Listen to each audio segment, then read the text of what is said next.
Hey, what's up, y'all? I'm Ken, and I just ran into a video that I have to do a reaction to. This video is going to be full of some knowledge. Watch it to the end. I'm going to be reacting through it, and all I got to say is please listen. The video is called Avoiding Marriage is Not Enough. Let's listen to why. Please listen. Welcome to the Dojo, the series where I'll teach you the MGTOW skills necessary to identify and protect yourself from gynocentric and feminist threats. While I already had plans to discuss this issue, a Patreon member provided me the motivation to address this subject sooner rather than later. With that in mind, it's time for your first lesson. Many people believe that the reason married men get taken advantage of by women is because they quote-unquote chose the wrong woman. However, a fair number of blue-pilled men also blame and shame these men for allowing themselves to be divorce raped or otherwise victimized. Further, some even go so far as to say that the targeted man had it coming. Yeah, those are male feminists. Those are like betas and stuff like that. Here's the thing with a beta. They're going to get what's coming to them. More and more men take the red pill and start perceiving a woman's hypergamy and female nature for what they truly are. They're starting to avoid marriage. On September 14th, 2017, the Pew Research Center published a report entitled, "As U.S. Marriage Rates Hover at 50%, Education Gap in Marital Status Widens." While this article is focused on marriage as it relates to education, they disclose a very important fact. They state, half of U.S. adults today are married, a share that has remained relatively stable in recent years, but is down 9 percentage points over the last quarter century and dramatically different from the peak of 72% in 1960, according to new release census data. This video was made in 2017, 5 years ago. I'm about to go check out the statistics right now. I'll be right back. All right, y'all, I found some information. Survey findings seems to agree. The survey over time shows a small, but all right, y'all, doing a little bit of research. It seems that in the last 5 years, the marriage rate has dropped 5%. We're down to 45%. If this keeps going like it's going, hey, we'll be down to 40 in the next 5 years, man. Wow, ain't that something? Anyway, back to the video. That's right. In 1960, before the rise of feminism, 72%, or almost 3/4 of American adults, were married. Today, that number has dropped to 50%. This represents a 33% decrease in marriage thanks to feminism's war on marriage. A month later, in October 2017, the Pew Research Center published the report, "The share of Americans living without a partner has increased, especially among young adults." In it, they state, "The share of young adults who are unpartnered has increased across the young and the middle-aged, but the rise has been most pronounced among young adults. Roughly 6 in 10 adults younger than 35 years old, 61%, are now living without a partner or spouse." Thus, since second-wave feminism's war on marriage began in the 1960s, one of the long-term consequences is that not only has the marriage rate dropped by 33%, but 6 in 10 unmarried adults under 35 are refusing to live with their girlfriends and boyfriends. This is one of the reasons that I always say that feminism destroyed the social contract between men and women. With that in mind, lots of men, especially PUAs, tradcons, and other red pill bros, think that avoiding marriage by itself is the solution to avoid having their assets stolen, reputation destroyed, and otherwise be divorce raped. Here's the thing. In the 1960s, women were allowed to work and earn money and own homes and bank accounts and basically take care of themselves financially. Nothing wrong with that. But what came with that is total independence. And when you have independence, there's no need for a woman to get married. She might as well just play the field as long as she can. I mean, naturally, women are hypergamous, and let's be honest, psychologically, they don't love like they say they love, or like most of us believe they love. Women love conditionally. So if their needs or wants aren't met, or they're not treated the way that they want to, and let's go a level deeper with the honesty, women are narcissistic, vain, self-centered, conceited to some degree, believe that they are the most beautiful thing on the planet and should be worshipped. This creates a scenario where they have power, they have money. What do they need you for? They can get another one of you. So, hey, It's like you really shouldn't get involved with them, really, because it's just gonna end up being a toxic situation, like it mostly is, really. They're wrong. Once feminism realized that men were starting to protect themselves from divorce rape by avoiding marriage, they worked to change the laws around the world to persecute single men as well. Today in Australia, a man doesn't have to be married to get divorce rape. The Family Court of Australia stated on May 3, 2016, a de facto relationship is defined in Section 4AA of the Family Law Act of 1975. The law requires that you and your former partner, who may be of the same or opposite sex, had a relationship as a couple living together on a genuine domestic basis.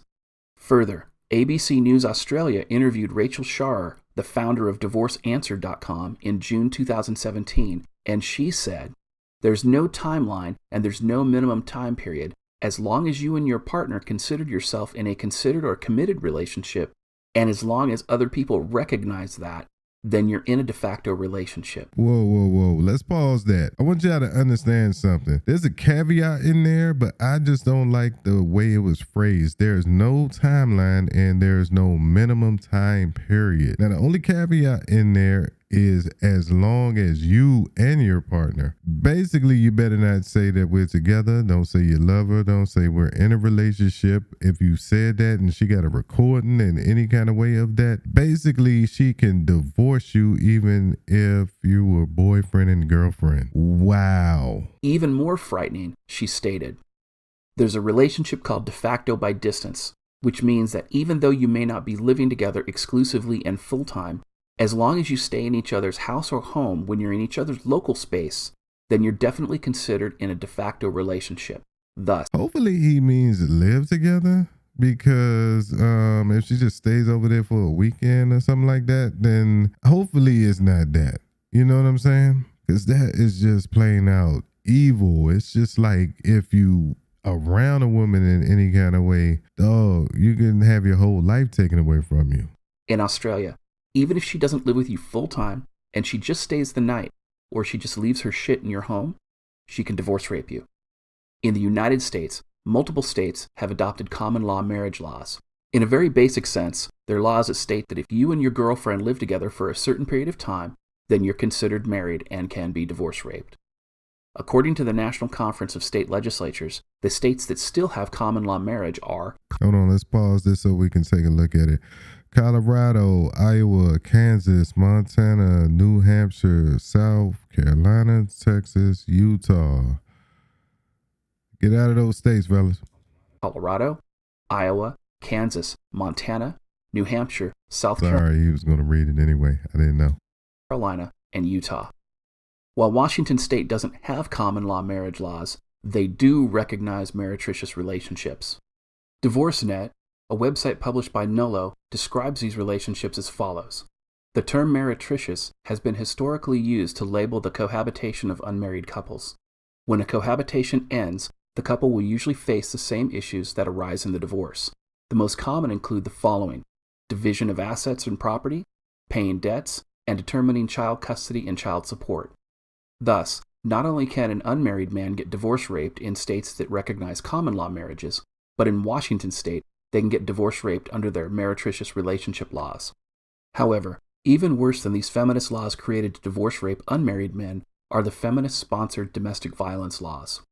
In 1980, the feminists created the Duluth model of domestic violence intervention. Today, it's the most commonly used domestic violence program in the world. I need y'all to look this up for yourselves. I got a feeling he's going to go over it, but I need you to look up this word, Duluth Domestic Abuse Intervention Project. You need to know this by heart, what a woman can do in this situation, because I've heard of this and it's scary as hell. Let's see what he has to say. In the United States, over 30 states mandate its use.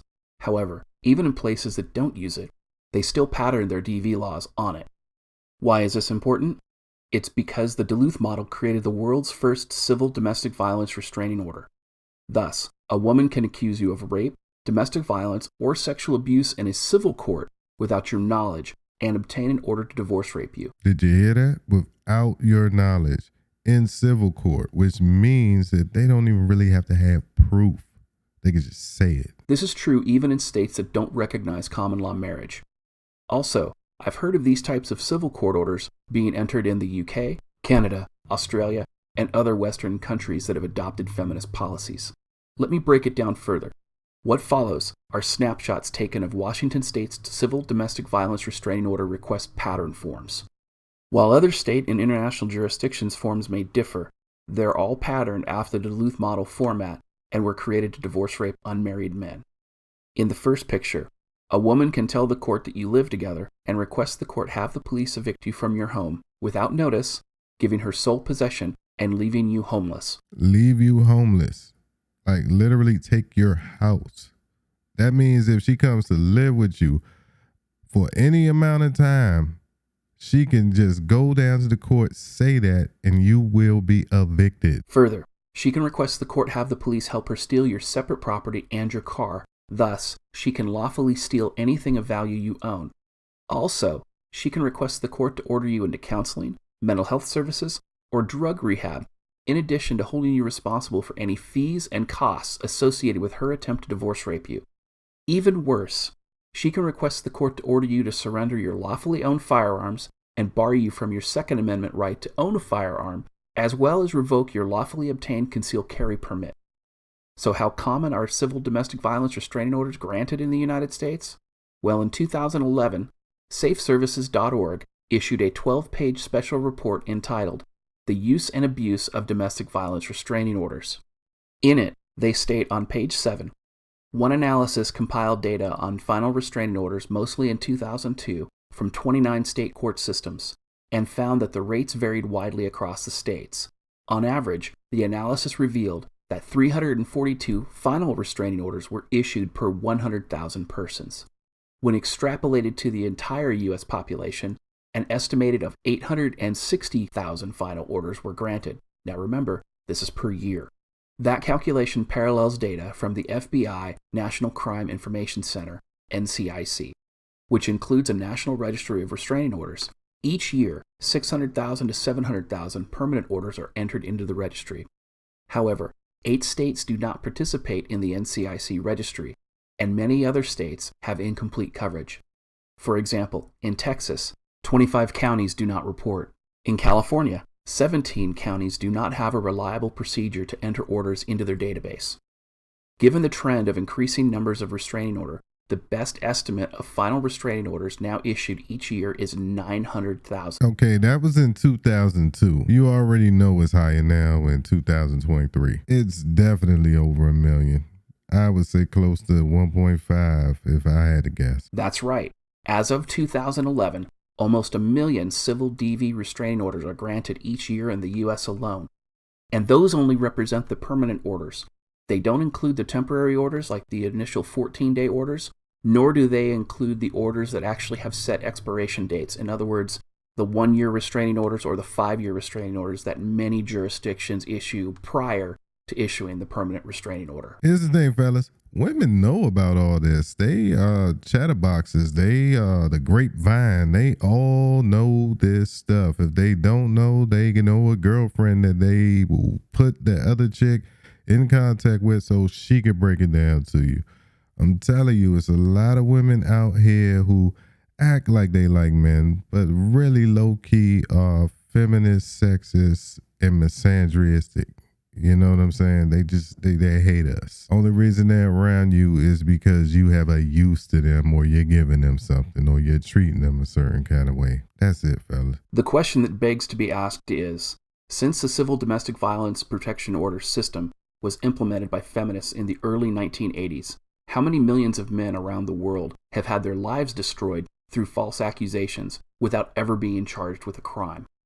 So let's recap. That's the crazy part. You haven't even been charged with a crime. They just said that you did that. They literally have the power to just say you did something without proof. There will be no court. There will be no trial for you to prove your innocence. This is just going to happen to you just off they said so. A woman can get a civil domestic violence protection order without any notice to you and have you immediately and forcibly evicted from your home? Without notice. I mean, they just knock on your door. You're like, oh, what the hell are the police doing here? Hey, sir, you have to leave your house. Damn. She can steal your car. She can steal your possessions. She can force you to pay for all the costs associated with her actions. And remember, she can do this in civil court without ever needing to file a police report or have you criminally charged or convicted for a crime. Even worse, if you attempt to do anything to stop her, you'll be arrested and charged for a crime for violating her protection order. If you got Imagine this happening.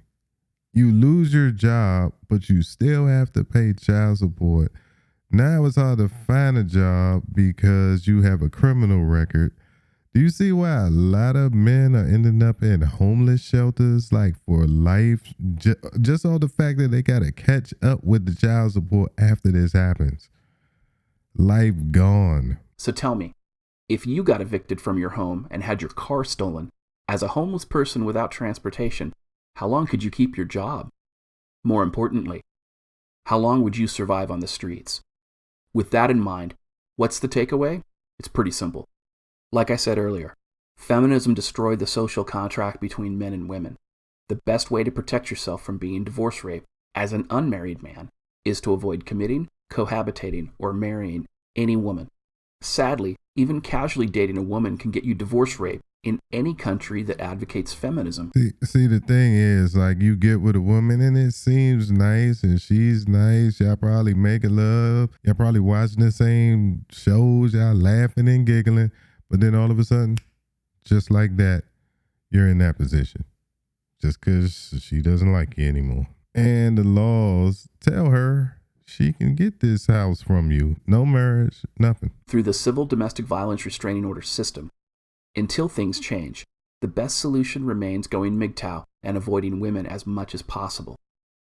This concludes today's lesson from the MGTOW Dojo. All right, y'all, that's the video. I'm going to leave a link in the description so you can share this actual information with other people. This is the craziest thing that I ever heard, and literally I did not know all of this. I knew some things about like restraining orders and all that kind of stuff through other people. I've never had one myself, but I've heard of it happen and the mess that it makes of men's life, especially when children are involved and family court and child support and stuff like that, like getting charged with a crime and losing your job and still having to pay child support, having to spend weekends in jail and all this other kind of stuff, and then having yourself shamed because she left you, did that to you. Then she tells the world that you abandoned her and abandoned the family. It's like avoidance of all shame, guilt, embarrassment, accountability, responsibility, just making you seem like the bad guy in all aspects. Anyway, let me know what you think in the comments, man. I'm always finding out more and more terrible stuff that feminists and sexist and misogynistic people in the field of law, that our leaders and lawmakers are not only endorsing, signing bills for, and just allowing in general to happen to us as men. Ladies, if you have a son, he's fucked. This is why it's good to have a father in the house so he can tell your son how he's fucked. Anyway, if you like the video, think about sharing, think about subscribing. Actually, please share this with somebody. I'm going to put the link to this video down in the description. Until the next video, try to find peace, stay stoic. You need help. Why?